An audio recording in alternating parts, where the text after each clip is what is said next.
Especially when it comes to conversations about the culture and team building and cultural assimilations. As a full time employee, I've sat in meetings and the audience is all full time employees. As a contractor, I have always been left out of those conversations. So I checked with my other contractor friends and they're like, yeah, we have never been part of those conversations. Then I wonder why. Why do we leave them out? Yeah, Akbar, I wish I had the answer for that.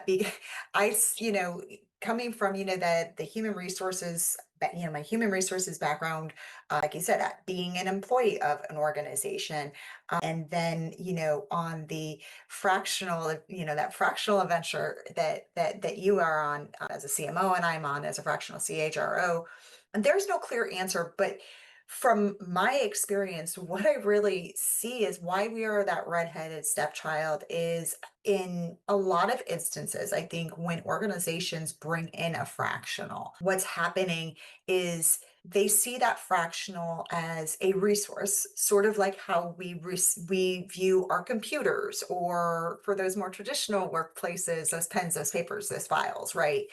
And they really don't see the value that is attached to really ingraining that fractional within that company culture, right? And so they get left out of, those cultural, those team building exercises, if you will. And Right. it's Right. unfortunate, right? Because the more that, especially in what I do and in what you do, the more that you understand about an organization, how they run, what their mission, what their value is, and how their mission and their values play out in the workplace, resulting in their culture, the better I'm able to do my job, the better you're able to do your job, right?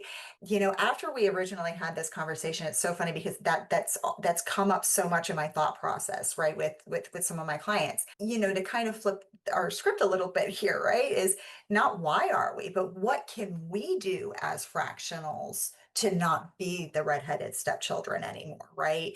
To actually to actually be able to start working ourselves in to learn that company culture and to become that company culture, right? I am the worst person to be a chameleon, right? I am not a chameleon. And this is what you get.